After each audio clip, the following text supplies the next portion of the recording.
So yun guys mga ka-travelers, and welcome back na naman dito sa ating channel.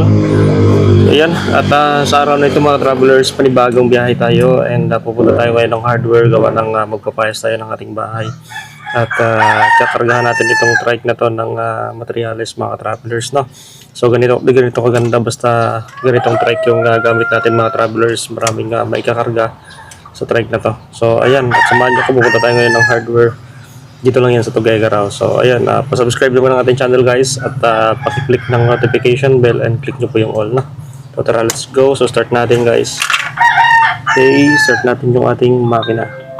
Uy, automatic yung ating dashboard, dashcam.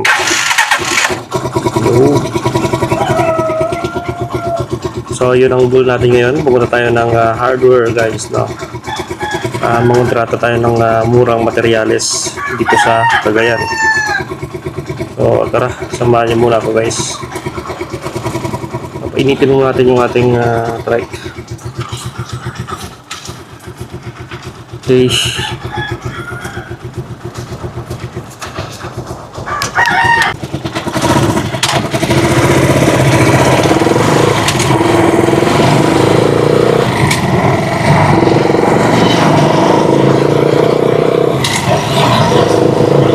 Tara guys, samahan nyo muna ako. Pupunta tayo ng hardware, no? Magkakanbas tayo ng materyales. Unahin natin yung kupo at iba pang pamuste mga ka-travelers. Kanbas na rin tayo ng Hardeflex, pero palagay ko mas mura ang Hardeflex dun sa dun sa City Hardware. So, pero tanong na lang natin dito mga travelers.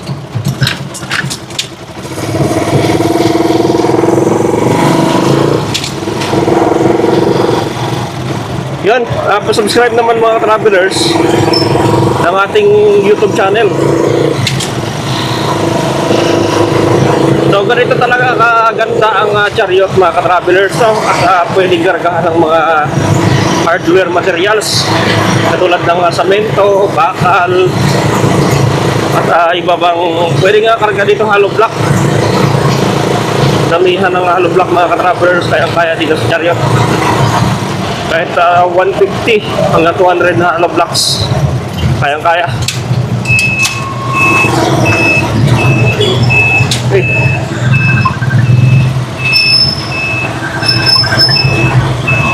Kakaliwa tayo dito.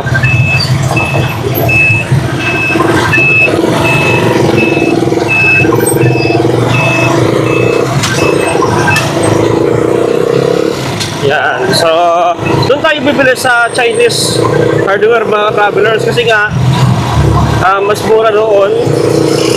At maliban doon talaga makaka-discount tayo doon dahil nga kilala na tayo dito sa hardware na yan mga travelers.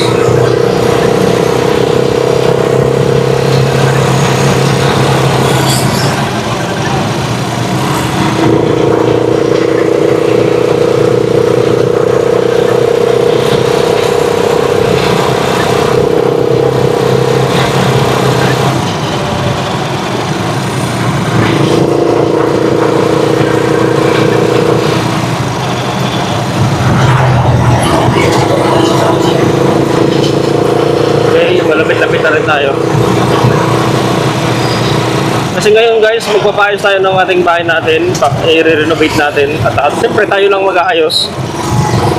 Marunong naman tayo at may idea naman tayo kung paano ayusin, kaya ako lang mga ka-travelers mag-aayos ng aking bahay, no? Doon lang ako magpapatulong sa pag-asintada kasi hindi ko kabisado yung asintada ng hollow blocks. So magpapatulong ka doon sa mga kapatiran.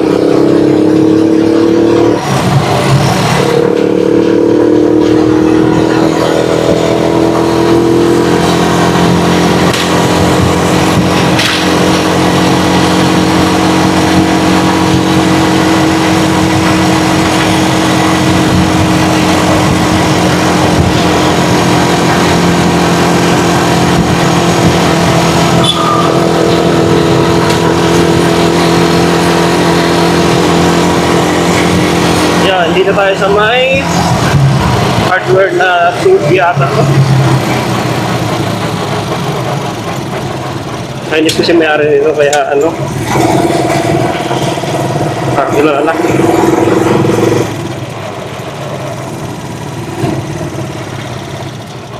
Okay, dito na tayo.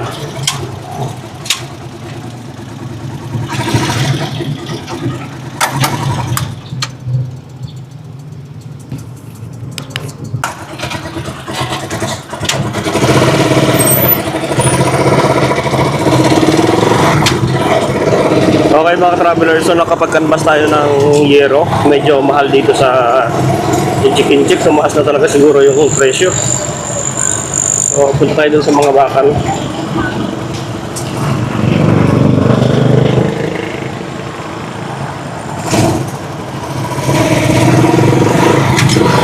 Papunta tayo mga travelers sa bintahan ng mga bakal.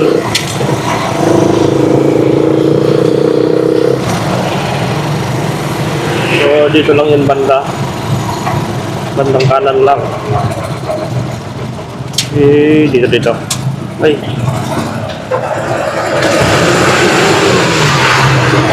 turuan. Dito tayo, may nakaparada. So ikot lang tayo mga travelers, puno yung parking nila dun.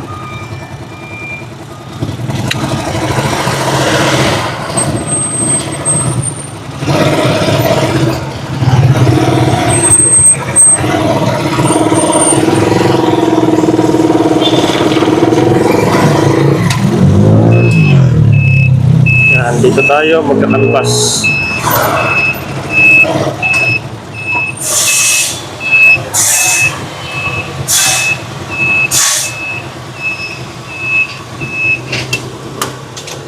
Okay.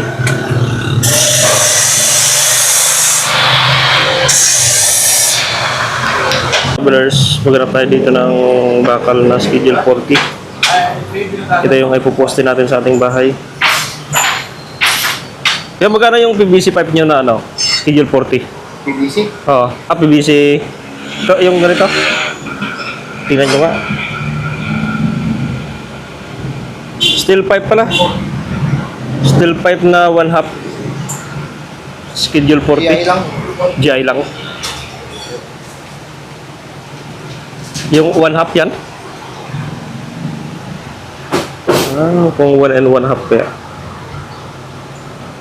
Yung 1 and 1/2 kuya, saan? Ito yun siya. Magkano to kaya yung may thread? 83 per foot. Ha? 83 per foot. Per ano siya? Per foot. Per foot. Yung pang poste sana sa poste sa Sa bahay. Mga, Kagel ko. hindi. Pang kusina kasi pang pang poste. Garahe. Pang garahe. Depende kung ano yung kakargahin. Kunyari, 12 feet. Magkano yun? Ganyan. Oo. Sa 12 feet. Okay guys. So naka-canvas na tayo. So mas mura pala dito.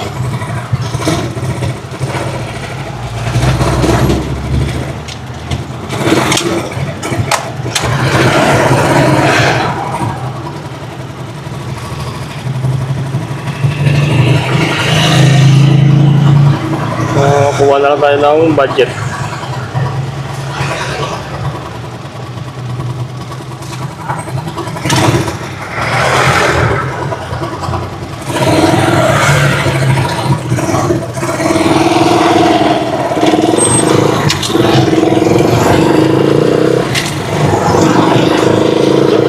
So yan mga travelers, doon na tayo kukuha ng poste.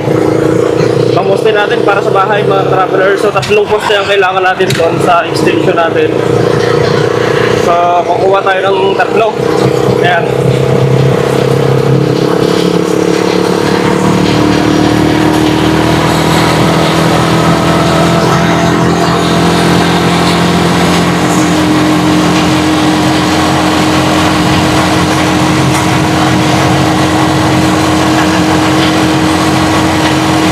Mamaya natin kunin, maghapon-hapon mga travelers. Mainit pa yung ng panahon. Mainit pa yung singaw ng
init ang panahon.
Okay guys.